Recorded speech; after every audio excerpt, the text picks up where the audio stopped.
tal amigos? Bienvenidos a este espacio. Hoy tengo como invitado especial a un amigo de hace mucho tiempo, Luis Eduardo Vicente Agustín. Él actualmente es pintor, tiene muchos años de vivir en México y actualmente está por un tiempo aquí en Guatemala, pero tu historia tiene mucho más que contar. Muchas gracias, Wilmar. Gracias por invitarme a tu espacio esta vez. Y pues como bien lo decías, mi nombre es Luis Eduardo Vicente Agustín. Tengo 30 años, nacido aquí en Guatemala. Ahora estoy de visita. Tengo 10 años estudiando arte en México. Estuve estudiando en la Academia de San Carlos y en la Esmeralda, que es la Escuela Nacional de Pintura, Escultura y Grabado del Instituto de Lima. Entonces, actualmente estoy viviendo en el centro histórico, en el barrio de San Juan. Tengo mi departamento taller, le llamo yo, donde hago mi trabajo y pues prácticamente vivo. Entonces, ahora estoy de visita porque tenía mucho tiempo de no estar acá con mi familia y pues me dediqué 100% al arte, a la escuela y eso me ayudó mucho, pero también como que me hacía falta algo, ¿no? Como la familia. Pero sabía que pues todo premio necesita como no sacrificio, sino como un dar por dar.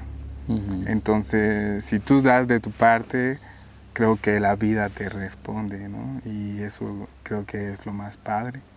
Todo mi arte está ligado hacia mi vida personal, como otro tipo de ver la vida, ¿no? Como no solo trabajo, dinero, comida y descanso, sino yo creo que la vida va más allá de pues placeres inmediatos, les llamo yo. Y entonces, como poder disfrutar de estos espacios que están increíbles. Al rato seguramente Wilmar les va a mostrar el lago. El lago. Entonces, a mí me gusta mucho esto, como la naturaleza, porque creo que Guatemala es rica, muy rica naturalmente hablando, y deberíamos de cuidarla mucho. Entonces, mi proyecto va sobre conciencia ambiental. Entonces, la mayoría de mis proyectos van sobre conciencia ambiental, sobre cómo habitar el espacio, hacer derivas, intervenciones, trabajar con objetos encontrados, llevo bitácoras de todos mis recorridos y de todos mis proyectos. Justamente ahorita que veníamos a grabar, pues decías, espérame, esto está increíble, y recogiendo cosas, y ya me contaste que andas recogiendo muchas cosas que encontrás en los lugares que antes caminabas para ir a estudiar cuando nos conocimos, vamos. Aunque ahora la ciudad ha cambiado, ya de 10 años para acá ha cambiado un montón. Donde vos vivías era un espacio bastante rural, se podría decir, dentro de la ciudad. Claro, era como un espacio rural, urbano naciente, que también me gustaba porque me encanta la ciudad también. Ajá. Pero si vas ahora es totalmente diferente, ya está mucho más poblado, claro. diferente. Se puso bonito, creo que como yo siempre le llamé la mini aldea de Pitufos, se puso bonita. Entonces, ahorita que estás haciendo esos recorridos por esas calles que en algún momento fueron parte de tu día a día y te paras a recoger cosas, a tomar fotos, con lo poco que vi ahorita que veníamos, la gente se queda viendo. La gente se queda viendo así, ¿estos qué andan haciendo? ¿Qué está haciendo? ¿Qué están viendo? Porque no es, aunque pareciera algo tan irrelevante, no es algo común. ¿Entendés? Pero lo malo es que lo común es que la gente lo tire y deseche. Sí. Ahí ya nadie voltea a ver. Eso es como tratar de cambiar como la rutina, lo ordinario, lo que parece bueno, pero en realidad es malo, ¿no? Como ahí nadie se da cuenta cuando tiran las cosas. Cuando me sucede ahora cuando salgo con mis hermanos, mis hermanas, mi madre, y yo contento. Me gustan los colores, las texturas y ya estoy imaginando qué quiero hacer con él, ¿no?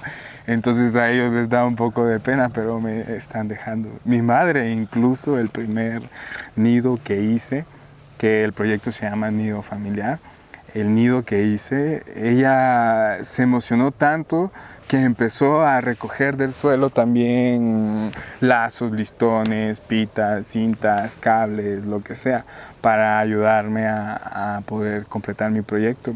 Y entonces eso es lo que quiero un poco como transmitir en mi arte, de que la gente tenga un poco de conciencia del espacio y de que pues lo cuidemos, es de todos, y que si está limpio, nuestro ánimo está limpio. Y es bien interesante tu proyecto porque no solo estás contribuyendo, digamos, al reciclaje, al medio ambiente, a la conservación, sino debajo también tiene un sentido y un significado para tu persona o para tu espíritu o alma, no sé cómo lo quieran llamar, ¿verdad? Porque hace 10 años tu mamá te hubiera ayudado a recoger esas cosas en la calle.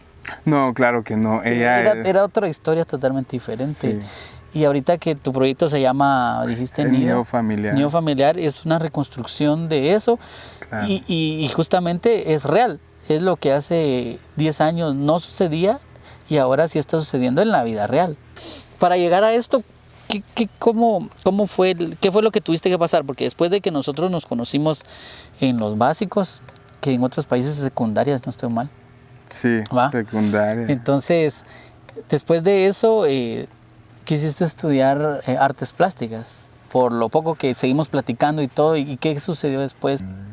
Yo quería estudiar diseño gráfico y cuando salí de los básicos, pero no sé, mi mamá pensó que podría yo encontrar alguna manera de ejercer un trabajo. Algo mejor para tu vida. Que gane dinero. Porque es clásico de eso, de arte no vas a vivir.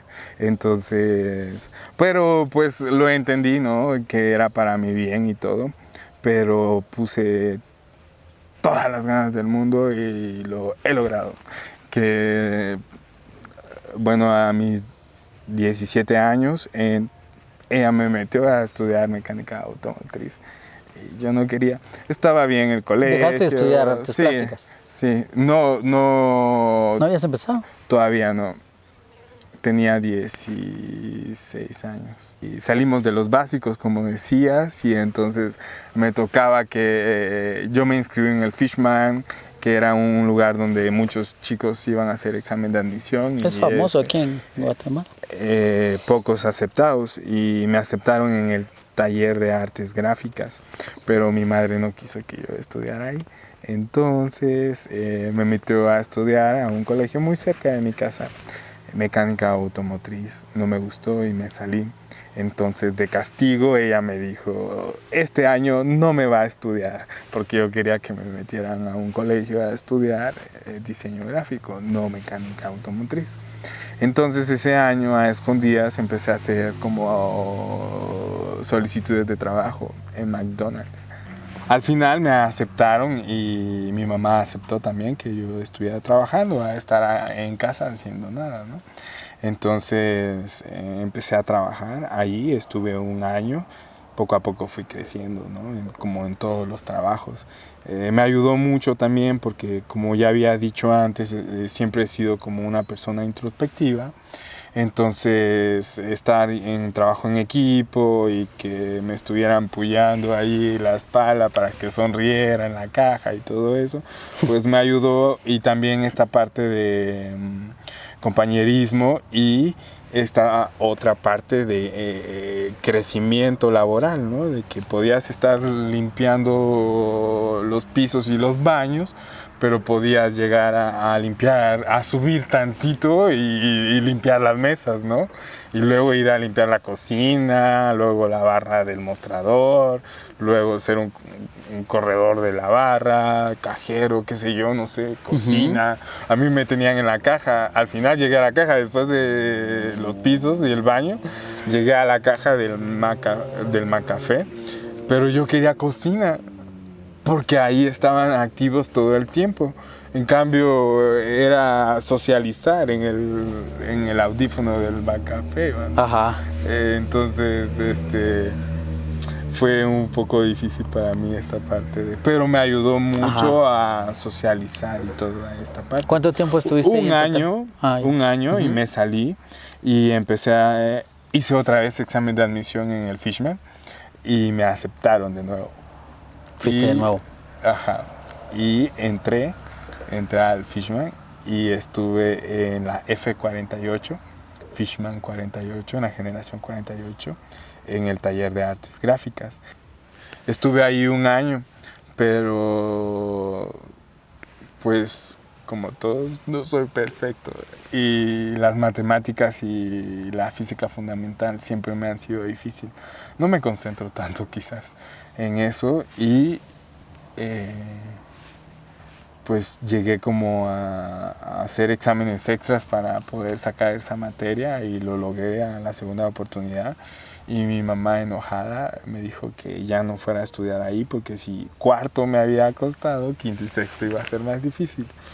Entonces me volvió a meter a otro colegio a estudiar diseño gráfico y no podía seguir como el quinto artes gráficas porque solo existía en el Fishman.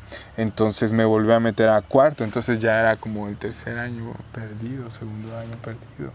Yo me sentía más frustrado todavía, pero con más experiencia, poca, de lo que sabía nada. Después de que estuviste estudiando el diseño gráfico de nuevo. Ajá, en el colegio. Después de eso es que te vas a México, ¿no? No, estuve trabajando en una corporación que se llama Cyberblue y ahí estuve un año. Y empecé a estudiar en las escuelas municipales de correos aquí en la Municipalidad de Guatemala, en la escuela de pintura, escultura y también en la escuela de Andrade de Pais, teatro. Pues estuve trabajando y en una de esas entra un antivirus, como todo era de computadoras y así, entra un antivirus para computadora que se llama iScam, de tecnología hindú, y el taller iba a ser en México, cómo utilizarlo, cómo venderlo, la publicidad, cómo iba a entrar al país y todo eso. Y llevaron a los 5 mejores chicos de la empresa, ¿no? Que se llama Cyberblue. Entonces nos dieron una visa de un año de trabajo. Para ir a México. Para ir a México. Entonces fuimos a México con esa visa.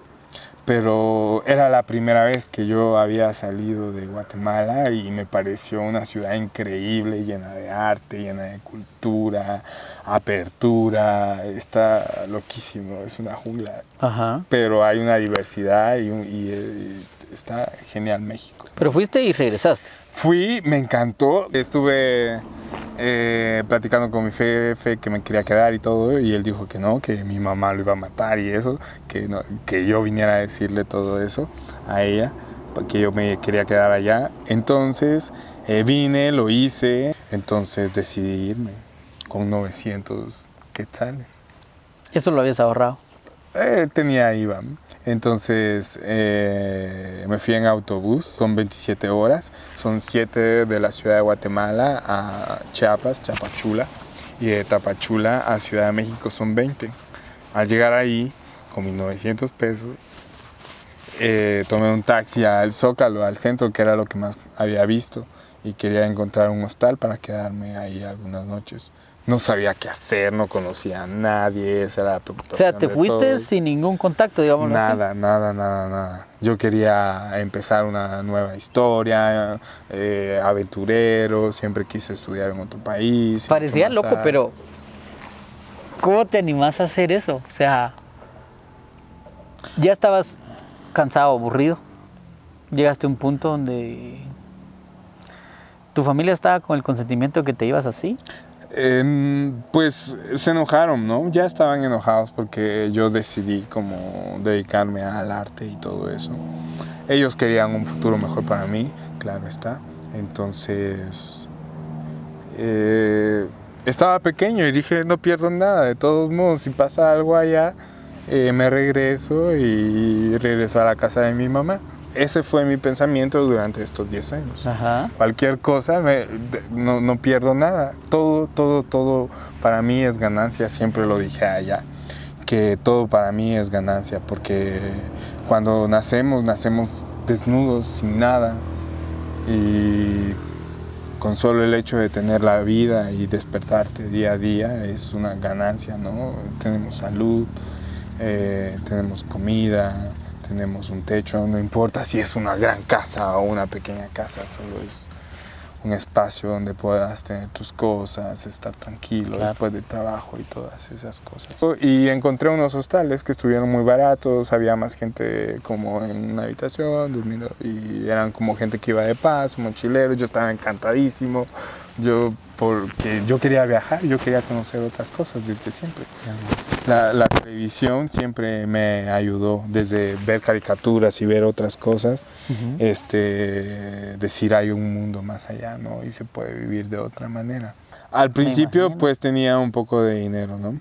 Y luego empecé a encontrar trabajos. El tercer día de estar ahí fue genial. Yo andaba perdido por Reforma, por las calles de Río Rin, Río Pánuco, en la colonia Juárez.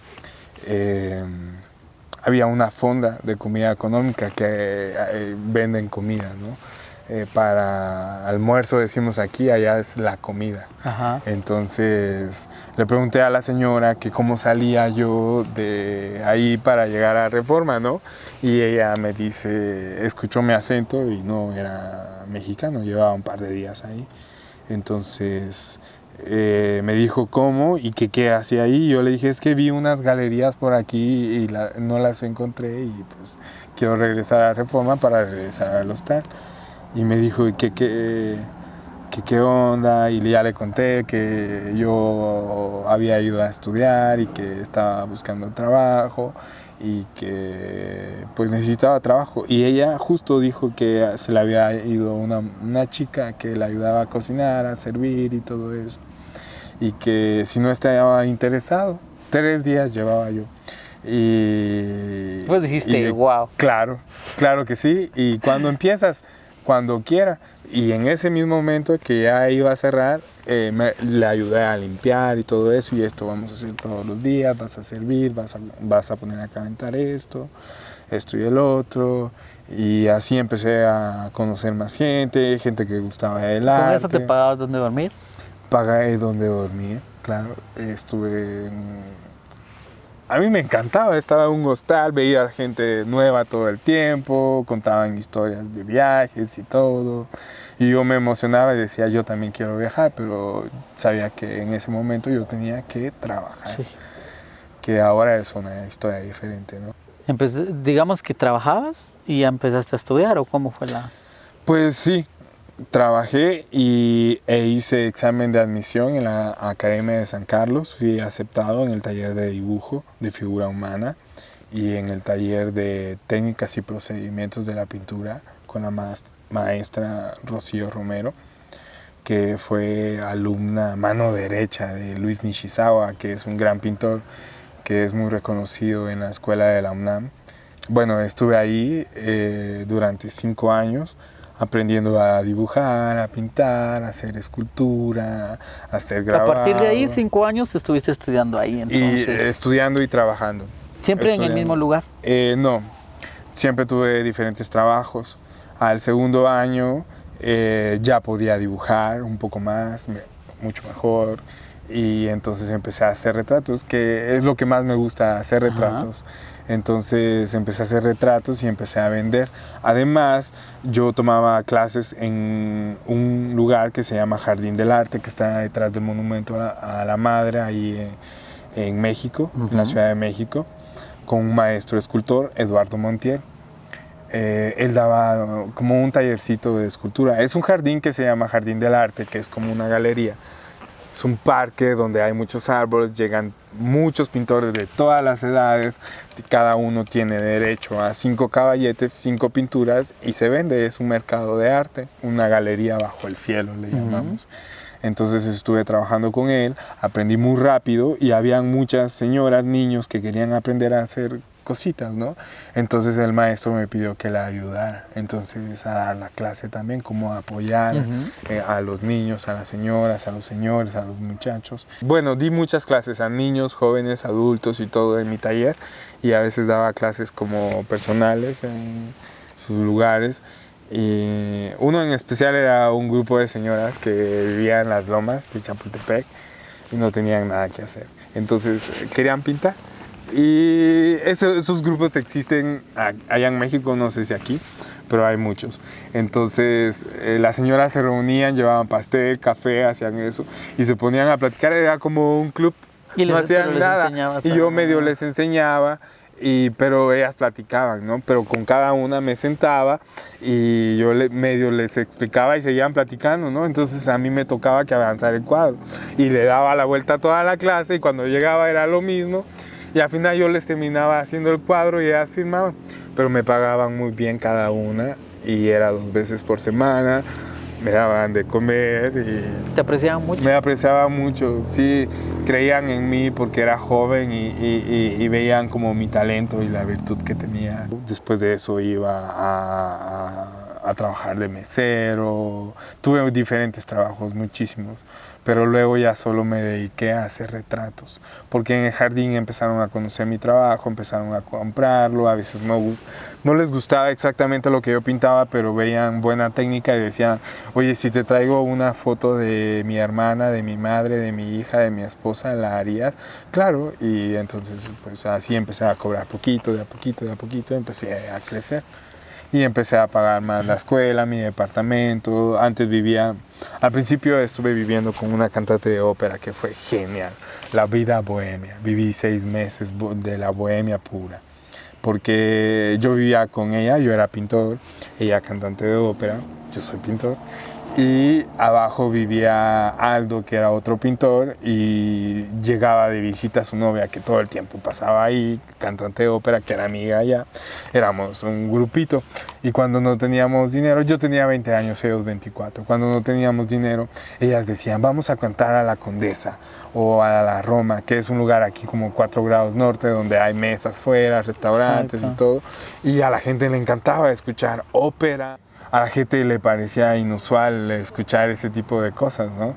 Y les encantaba y oigan, vengan a tomar una copa de vino con nosotros, ustedes quiénes son, ustedes también son cantantes, no, ellos son pintores, hay una fiesta en mi casa, me gustaría escucharte cantar o ese tipo de cosas. Entonces nos invitaban a la fiesta, o ellos son pintores, hazme un retrato de mi esposa, hazme un retrato no sé qué. Entonces íbamos a las fiestas, música, pintura, arte, escuela. Nosotros estábamos en la Escuela Nacional, allí en el Centro Nacional de las Artes, en Río Churubusco, y ellas estaban en la Escuela Nacional de Música en Coyoacán. Entonces cuando nosotros salíamos de pintar, íbamos con ellas, salían de la escuela, íbamos a cantar y ganábamos dinero, nos gastábamos ese dinero en la noche y al otro día hacíamos lo mismo y todos los días así.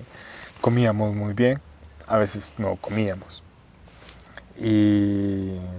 pero todo el tiempo estábamos haciendo arte. Prácticamente ahí ya le habías agarrado cierto ritmo a estar allá, el cambio de país. Pues, aunque estás cerca, pues, pero es todo muy diferente, porque el hecho de lo que mencionabas, de que ponete aquí, miras ese tipo de cantantes, gente que está tratando de hacer algo de arte, por ejemplo en la Sexta Avenida y todo eso, pero aquí no es muy remunerado, tan valorado como digámoslo allá. No sé cómo has visto eso. Pues allá hay más oportunidades, hay más lugar, es más grande, hay cultura por todos lados, hay mucho apoyo, hay muchas personas. Y a mucha más gente le gusta. Y hay más Por gente que, como dije, la ciudad es grande y es cosmopolita y vive mucha gente que eso lo hace muy rica, que vivan extranjeros y lleven otras cosas, ¿no? Eso suena muy malinchista, pero es cierto. Entonces, pues es más grande, hay más oportunidad de vender, de exponer, de encontrar gente, grupos que se reúnan a hacer ese tipo de cosas, ¿no? ¿Cuánto tiempo estuviste así entonces con ese ritmo, digámoslo así? Pues con esos chicos estuve 6 meses porque una de ellas ganó una beca para ir a hacer la maestría al conservatorio de Ámsterdam. Y el novio se fue con ella e hizo examen de admisión a la Escuela de Artes Visuales en Ámsterdam y quedaron. Y allá se fueron a vivir y todo. Entonces yo fui a vivir con otro chico que, bueno, la cantante de ópera tuvo novio, se casó y se fue, con la que yo vivía. Entonces yo fui a vivir con otro chico que era amigo nuestro también, que era economista, nada que ver. Pero pues ya teníamos relación, fuimos a vivir más cerca del centro y yo quería vivir siempre en el centro. Entonces ahí empecé a pintar mucho más. En 2012, 13 empecé a ganar concursos aquí en Guatemala, como ser seleccionado en Juanio 2013, Arte en Mayo en 2013 también. ¿Tu primera exposición, al cuánto tiempo fue? Mi primera exposición fue efímera, que no la cuento tanto, pero fue en un frontón que se llama Frontón El Orduy. ¿Qué es un frontón? Un frontón es un juego con pelota y Ya. entonces es como una cancha y es encerrado y es pared. Entonces había una señora que nosotros le llamábamos abuelita, que nos había conocido en la Condesa cantando y todo. Entonces ella hacía galas de ópera en ese lugar y una vez me dijo, ¿por qué no haces una exposición? Entonces hice una exposición efímera, invité a la Embajada de Guatemala, invité a más maestros, a más amigos, invitaron más gente y tuve mi primera exposición efímera. Duró solo ese momento porque no podía, era un frontón, fue improvisado, pero ya llevaba un año de trabajo en la escuela, en la Academia de San Carlos. Luego en 2013, al momento de ganar los concursos Juanio, Arte en Mayo, ser seleccionado y ganar menciones honoríficas en concursos allá en México y salir en revistas como el periódico de Reforma y tener como muchas exposiciones colectivas y que mi trabajo como que hay una empatía con la gente. Mi segunda exposición, que es como la primera muy como de currículum, fue en la Galería Bálsamo en el downtown de México, que está enfrente del Casino Español. Fue una galería muy pequeña que me gustó mucho. Y pregunté y me dieron espacio. Estuvo un mes, vendí todo. Estuvo muy bien, un lugar muy bonito. Invité otra vez la embajada. Hice amistad con la embajadora guatemalteca en México. Y esa vez llegaron la embajada de China, de Brasil, de Uruguay, de Francia, de Ámsterdam. Llegaron como cónsuls y delegados especiales para esa exposición. Y esa fue mi segunda exposición. Esa fue la más formal, ¿no? Cuando cumplí 21 años, hice mi primera exposición. Y había vendido mucho. ¿Eso en qué año fue para como ubicarnos en todo este como proceso? El 2011. 2011 y la Embajada de Guatemala me invitó a hacer otra exposición. Tuve una semana para producí y volví a vender y junté el doble de dinero. Pude pagar una residencia de estudiantes en Barcelona para estudiar dibujo de anatomía. Pagué la escuela, pagué el seguro, todo lo que piden, ¿no? Y hasta una vacuna. ¿Eso fue antes de...? Cuando tenía 21 años y mi primera exposición, antes de entrar a las ya estaba en la Academia de San Carlos. ¿Y fuiste? Fui, pero fue difícil porque cuando llegué al aeropuerto de Barajas, a Madrid, y ya para presentar como mi documentación, hubo un problema y empezaron a hacer preguntas de que con quién viajaba, y no sé, no sé por qué y me duele tanto que por ser centroamericano crean que somos como de dudosa procedencia, ¿no? Y entonces de estar en México y luego dijeron de que por qué tanto dinero y de dónde lo había sacado. Yo dije que había trabajado y que era pintor y que iba a una escuela y no sé qué. Y al final pues me encerraron en un lugar, había más gente, vi a 2 abogados, yo le dije, ¿saben qué? Mejor regrésenme a mi país y eso era lo que iban a hacer. Entonces 2 días después me subieron a un avión, me regresaron. ¿No saliste del aeropuerto siquiera? No, estuve encerrado en un lugar ahí muy feo. No, estaba bien pues, pero yo me sentía feo, ¿verdad? Entonces, pues ya, regresé aquí a Guatemala. ¿Ya no hiciste nada de lo que tenías planeado hacer allá? No, y se perdió todo el dinero, pero eso no importaba. Entonces regresé a Guatemala y mi mamá me dijo, no, vayas a México y vaya a hacer lo que tienen que hacer. Y ahí fue donde me puse a poner más pilas. Parece entonces tu mamá ya aceptaba, pensaba diferente. Ya pensaba diferente porque pues veía que pues no estaba metido en drogas ni nada de eso, sino que solo estaba estudiando y produciendo, trabajando, ¿no? Cuando hiciste esta exposición que mencionas, ¿qué buscas con una exposición? ¿Qué objetivo tenés como pintor al hacer una exposición? Aparte de dar a conocer tu trabajo. Sí, pues al principio mi primera exposición se llamaba Naturaleza Virgen y la segunda se llamaba Anoche tuve un sueño. Y todo va ligado, todo mi arte va ligado sobre experiencias de vida, mi propia vida, ¿no? Como mi proyecto de arte o mi proyecto de vida lo llamo como un ser que envejece, como un ser que está en esta tierra y que, como ya lo había dicho antes, no todo es dinero, trabajo y todo eso, sino poder disfrutar de las pequeñas cosas de la vida, la naturaleza, oler, disfrutar.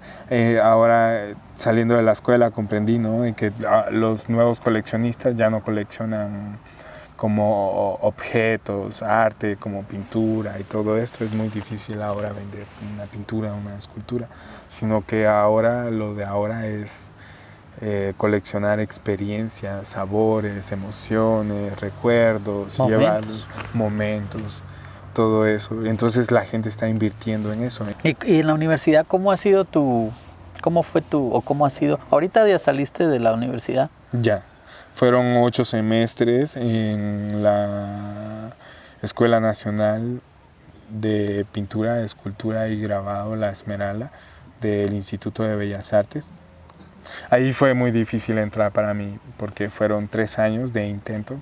Imagínate tener a 15 chavos en un salón y que todos sean unos genios, todos sean unos artistas y que todos se crean los artistas del año, ¿no? Todos incluyéndome a mí, ¿no? Porque el que entraba ahí ya tenía una carpeta, ya tenía un historial de exposiciones, no cualquiera entraba. Entonces por eso fue difícil. Me tuve que hacer un poco más de exposiciones, más trabajo, más como conceptualizar mi trabajo para poder entrar ahí. Entonces no me gustó porque a veces se ponían a pelear entre ellos, qué corriente era mejor y tonterías, ¿no? Especulaciones y chismes de los artistas en lugar de hablar del arte puro, ¿no? Entonces yo siempre me quedé callado. Y mis maestros al principio les molestaba, me preguntaban cosas y me hacían hablar enfrente de los demás, pero luego yo enseñé mis bitácoras, que son mis libros de vida, que escribo todo el tiempo. Traigo una libreta y escribo qué hago, quién estoy, con quién estoy, qué voy a hacer, qué necesito, ir a compras, qué material, a qué hora, los números de teléfono, qué dirección, a qué hora el café, hoy me levanté, me cepillé, todo eso lo tengo registrado formalmente desde el 2010. Pero de niño siempre lo hacía. Pero en la escuela se burlaban de mí, decían, es un diario de niñas. Pero cuando llegué a la universidad me dijeron, eso es excelente, eso es una bitácora de artista. Entonces vieron que yo hacía eso y ya no me molestaron y me dejaron de preguntar cosas, ¿no? Pero mis amigos me seguían molestando, ¿no? Y como yo no decía nada, me llamaban mudo y esas cosas. Y hablaban mal de mi arte y cosas así. Y yo no me juntaba con nadie. Ya lo había dicho, habían unos que no decían nada también y nos juntábamos de repente y podíamos hablar de arte, de pintores y todo eso, y nos juntábamos en mi taller y platicábamos muy padre. Que creé mi propio club de egoístas, decía yo, y que cada año daba el premio al egoísta del año y siempre lo gané yo. Yo era el más egoísta. Por no hablar, por no juntarme, me llamaban y me invitaban a exposiciones, a fiestas, pero yo sabía cómo terminaban. Eran alcohol, eran drogas y eran esas cosas. Eran jóvenes, no juzgo nada, pero no era para mí. Yo quería estar trabajando y toda la gente que llegaba a mi casa era a trabajar. Y todos me llamaban maestro y me decían... me gusta mucho el café y el vino. Entonces llegaban con una botella de vino y decían, maestro, le trajimos esto. Entonces yo en mi mesa ponía las sillas, sacaba papel, lápices y todos nos poníamos a hacer cosas. Y nos poníamos a trabajar tomándonos la copa de vino y entonces les gustaba ir a mi casa porque salían con producción, con arte en sus manos. Y pues mi visión de arte cambió. Me dijeron, tú ya sabes pintar, ya tienes una técnica, ya sabes dibujar, te gusta hacer esto, ya eso. Lee este libro, ve a este artista, ve esta obra, ve a este museo. Y entonces empecé a salirme de algo bidimensional a la vida real, porque fue algo que descubrí, que algo cotidiano puede llegar a ser algo maravilloso, ¿no? Todos vivimos en una rutina todo el día, el trabajo, a la escuela, el bus, la familia, el dormir, despertarse temprano, comer, todo es rutina y es aburrido y pues ya no le encontramos sentido a la vida. Entonces, para mí ahora todo es un juego, ¿no? Como decía una maestra, en lugar de ir en el metro todo apretado, aburrido, y quejándote que tienes sueño y todo eso, ¿por qué no hacer un poco más dinámico ese momento ordinario, ¿no? De ponerte a jugar, a ver cuántas prendas verdes encuentras, ¿no? Zapatos, mochilas, bolsas, gorras, chumpas, chamarras, como dicen en México. Y hacerlo más dinámico, de repente, pum, Estación Valderas, pum, Cuauhtémoc, pum, Insurgentes, ya llegué, ya no hiciste aburrido tu ir, ¿no? Porque muchos en Facebook publicaron cuando salieron de que quedaron traumados después de salir de esta escuela. Todos. ¿De veras?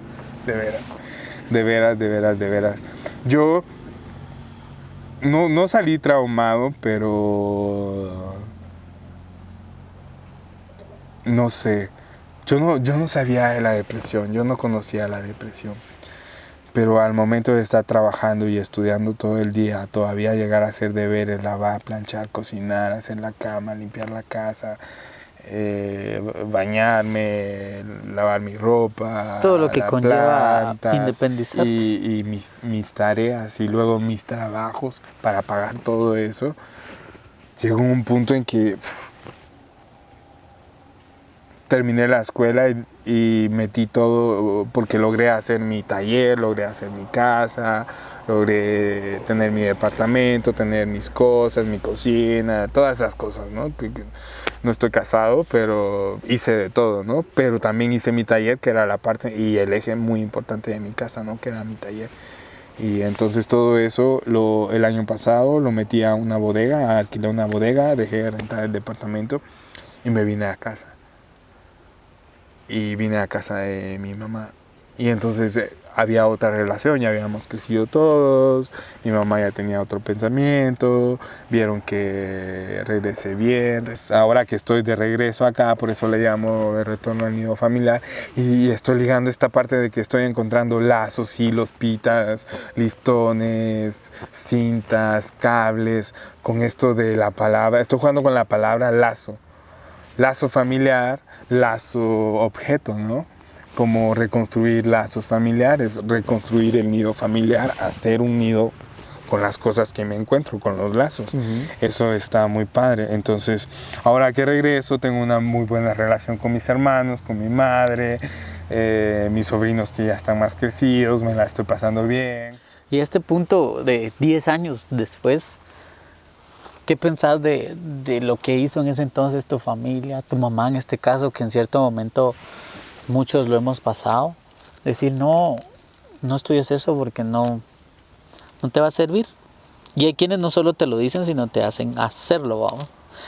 Pero si no hubiera sido incluso por eso, no estuvieras donde estás. Claro. Entonces, ¿cómo ves ahora eso? Pues yo creo que las cosas suceden por algo, ¿no? Y siempre hay que ver algo, un lado positivo y no todo es malo, ¿no? Como ese rollo de ver el vaso medio lleno, medio vacío, ¿no? Y luego digo, bueno, mi mamá quería que yo estudiara esto porque quería que yo tuviera una vida económica estable, ¿no? Tranquila. Y que la mayoría de veces los artistas pues es muy difícil vender, pero yo tengo como la empatía de poder moverme con el arte. Pues nada, en eso. ¿Y ahorita qué proyectos tenés? ¿A dónde vas? Como te digo, voy a México en febrero. Voy en febrero, a finales de febrero a Huatulco, Oaxaca, a exponer. Voy a dar un taller también de cómo hacer un nido en 2 días. Lo interesante va a ser es que voy a llevar, yo estoy aquí recolectando material de la ciudad naciente, ¿no? Que es Villanueva.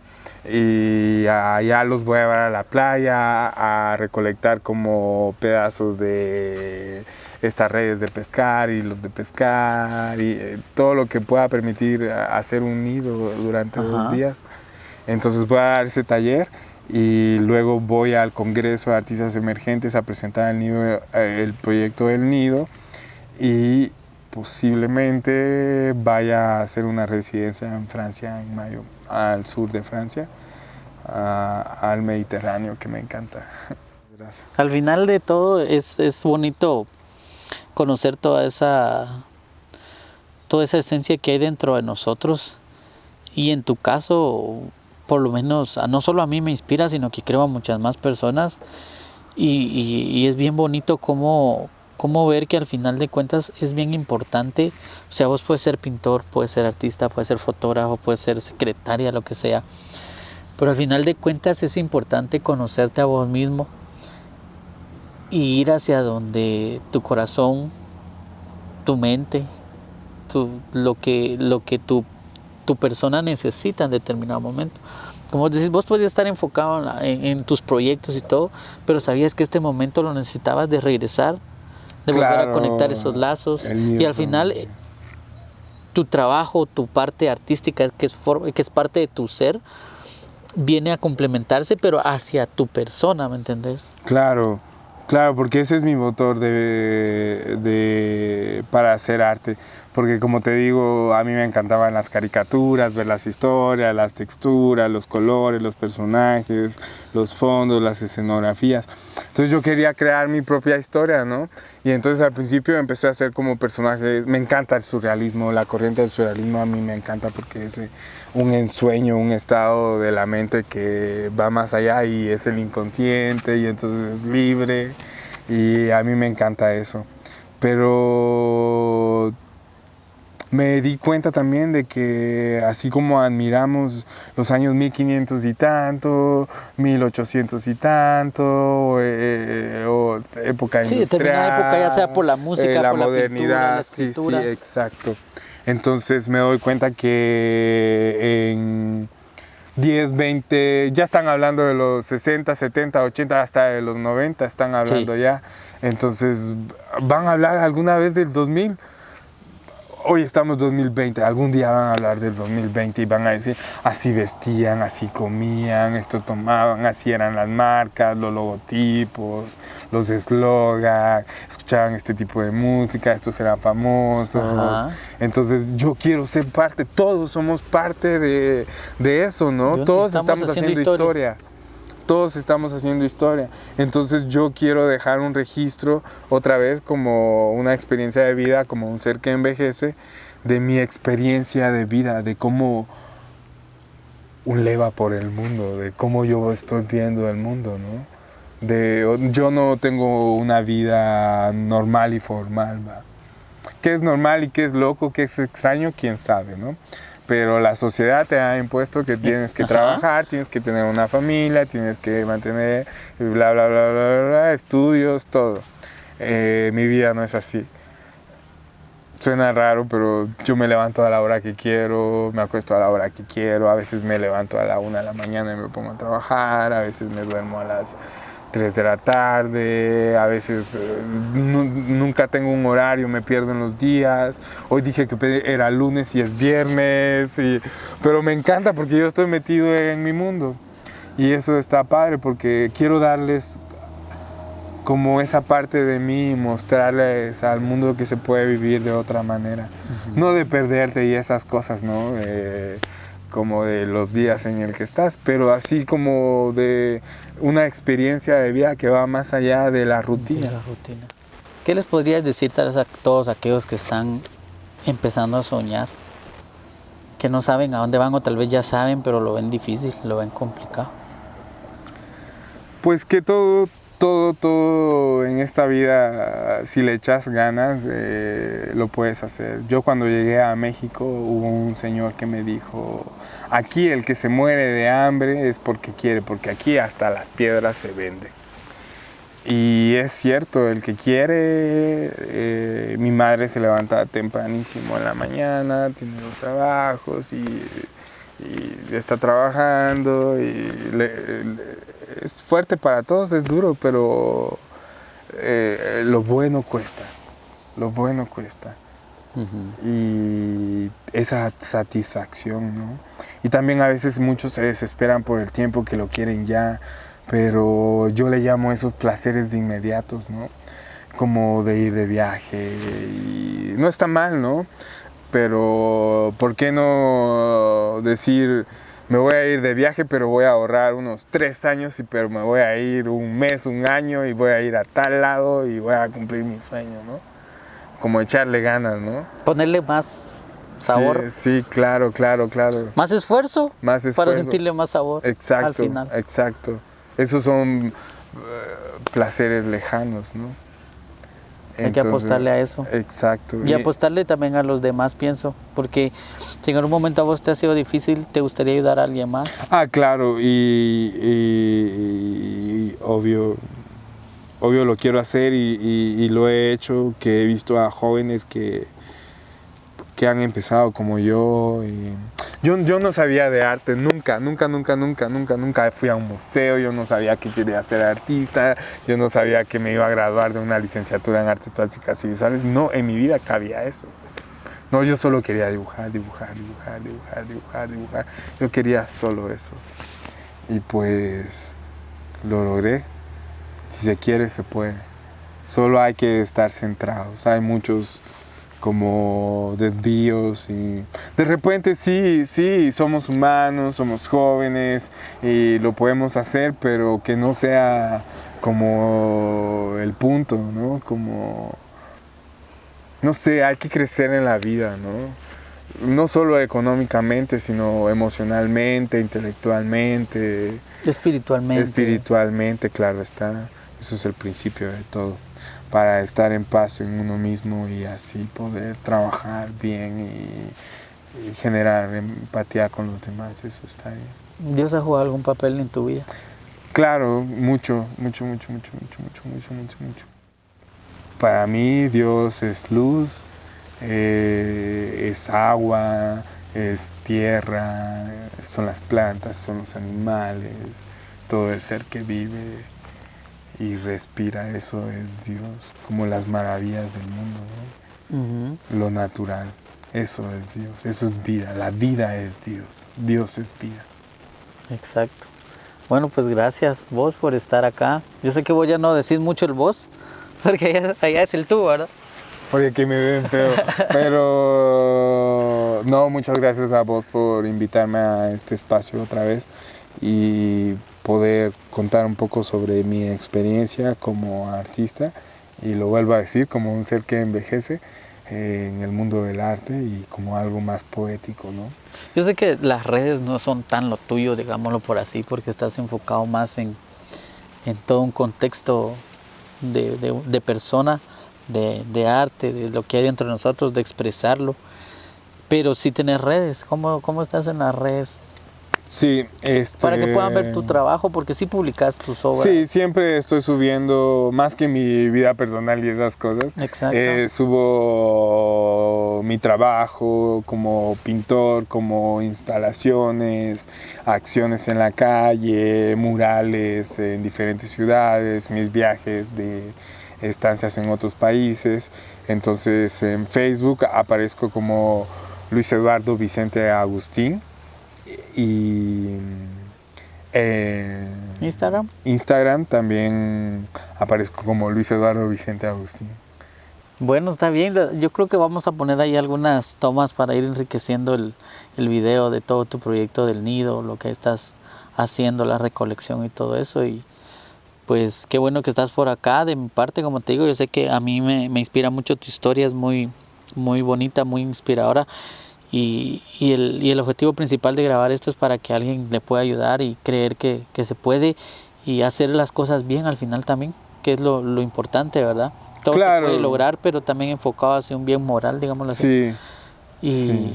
Y gracias a vos, te deseo ahí sí que lo mejor, que le sigas echando ganas en lo que estás haciendo, en todo lo que tenés por venir, en lo que se está trabajando en tu cabeza desde ya, ¿verdad? Que te vaya bien en todos lugares y gracias, un gustazo. ¿Oíste?